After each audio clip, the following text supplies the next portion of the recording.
Welcome to today's deep dive. Yeah. Today we're going to be exploring the life of Justice N. Venkatachala, who has been described as a saint at heart, but a judge in life and living. And our guide for this journey is a biographical sketch written by Shri Suresh Kumar Makam, a disciple of the revered Shri Raghavendra Rao Saheb. Yeah, it's really interesting how Shri Suresh starts off this biographical sketch with a disclaimer from his spiritual lineage, urging readers to approach this material with a cleansed mind through sadhana. The quote itself is quite powerful. Cleanse your manas mind with the practice of sadhana and then go through literature, otherwise reality will be lost upon you.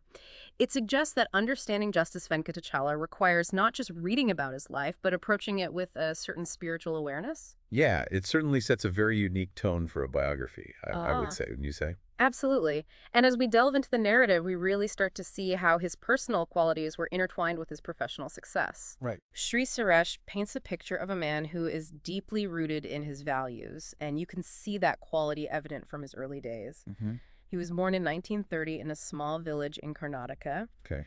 and throughout his life, he demonstrated both academic brilliance and a commitment to service. His dedication to the legal profession is really pretty remarkable. Oh, yeah. You know, starting as an advocate in 1955 and then steadily rising through the ranks, becoming a legal advisor to universities, a high court government advocate, and eventually a judge in the Karnataka High Court. What's fascinating is that Shri Suresh doesn't just list these accomplishments. He actually uses them as a framework to explore Justice Venkatachala's character, particularly through the lens of his very close friendship with Justice D.R. Vithal Rao. Yeah, that friendship seems to have been really, truly special. Oh, yeah. And you know, one of the stories that really stuck with me was Justice Vithal Rao's unwavering support during Justice Venkatachala's illness. Oh, wow. He visited him every day, and he even offered prayers for his recovery. Yeah. What are your thoughts on that level of commitment? It's a true testament to the deep bond that they shared, going beyond, the typical camaraderie of colleagues. Right. This wasn't simply about professional respect. This was a genuine, heartfelt connection that speaks volumes about the kind of man Justice Venkatachala was. Yeah. And this warmth that he had, this genuine warmth, extended beyond his close circle. It really shaped how he interacted with everyone. Absolutely. Shri Suresh emphasizes that Justice Venkatachala treated everyone with equal respect, regardless of, their position or background. Exactly. We even see this in a lighthearted anecdote about him carpooling to work with other judges while serving on the High Court. Yeah, that's a delightful image, isn't it? Yeah. A Supreme Court justice squeezing into the back seat of a premier Padmini. Right. It speaks to his humility and his down-to-earth nature, and these qualities made him approachable and relatable despite his high office.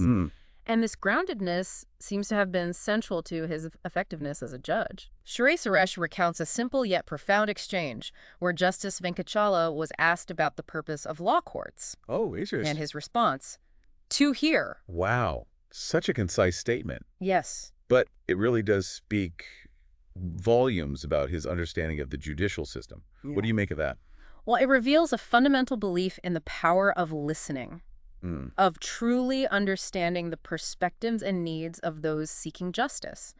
He saw the role of an advocate as assisting the courts and ensuring the rights of the people are upheld. Yeah. It wasn't just about interpreting the law, it was about applying it with fairness and compassion. Yeah, and this perspective is beautifully illustrated in another conversation that Shri Suresh recounts, where they discuss the weight of responsibility that comes with being a Supreme Court judge.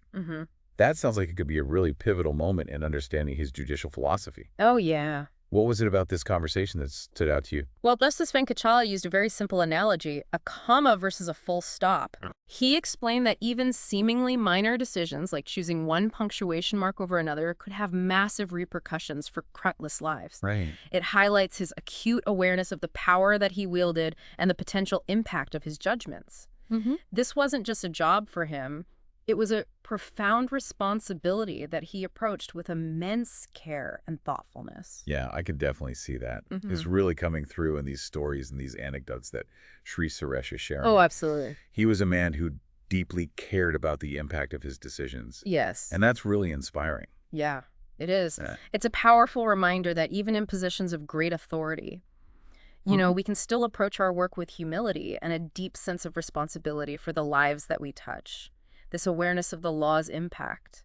It wasn't limited to the courtroom. Right. Justice Venkatachala's commitment to justice extended to his environmental advocacy, particularly during his time as chairman of the National Environmental Appellate Authority of India back in 1997. It's interesting how, even amidst such serious work, Shri Suresh manages to weave in some humor. Yeah. He recounts how Justice Venkatachala insisted that he stay at his home rather than a hotel during a visit to Delhi. Oh, that seems to be a recurring theme with him. Right. Always so hospitable. Yes, but what's significant is that this hospitality led to a conversation where Justice Venkatachala opened up about the authorities' work, and it revealed a depth of passion for environmental issues that might not be immediately apparent from his judicial roles. I wouldn't necessarily expect that. Right. Yeah. Shri Suresh mentions that he described the authority's scope as encompassing land, air, water. Yeah. Any environmental issue with a value exceeding 200 crores.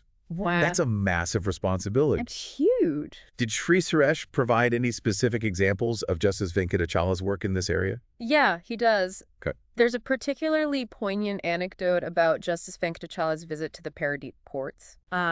These were ancient ports that had been developed by the Vijayanaga Empire, Okay. but they'd fallen into disrepair. Oh. And he was involved in a dispute over their development and expressed deep frustration with the government's apathy towards their historical and environmental significance. It sounds like he wasn't content with simply adjudicating disputes. No.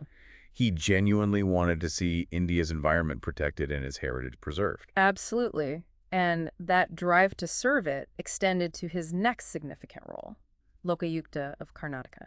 Now, for those unfamiliar, the Lokayukta is an anti-corruption ombudsman, Right. a position with significant power to investigate government officials. Yeah.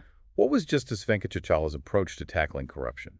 Well, Shri Suresh recounts a conversation where he asked Justice Venkatachala whether he believed corruption could be eradicated. Right. And his response was surprisingly pragmatic. All right. He acknowledged that complete eradication might be impossible, Okay. but he focused on spreading awareness about its harmful effects, particularly among young people. So rather than aiming for the impossible, he focused on building a culture of accountability and ethical conduct. Exactly. Did this approach yield any tangible results? It seems so. Okay. He believed in deterring corrupt officials by making them aware that someone was holding them accountable.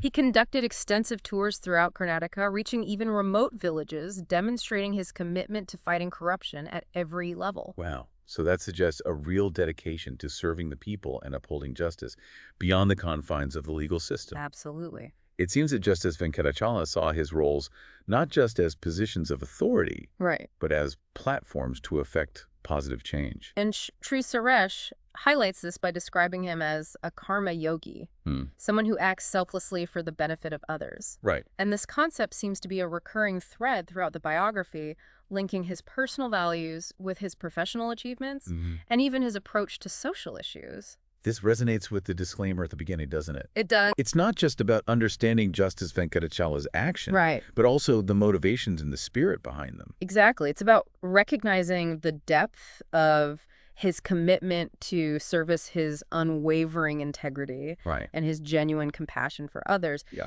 These qualities are woven into every aspect of his life, from his interactions with friends to his groundbreaking judgments to his tireless work for the environment and against corruption.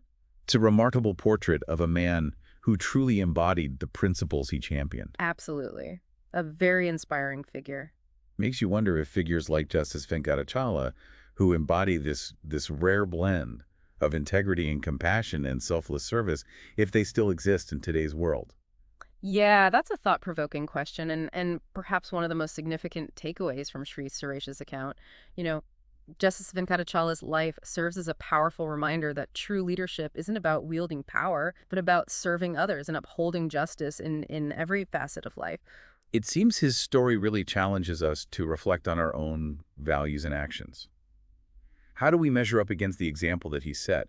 Are we living in a way that aligns with our principles and contributing to a more just and compassionate world? Precisely. And we may not all hold positions of authority like Justice Venkatachala, but we can all strive to embody his qualities in our daily lives. Right. It starts with simple acts of kindness, integrity, a willingness to listen and understand those around us. It's about recognizing that even seemingly small actions when driven by genuine concern for others, can create a ripple effect of positive change.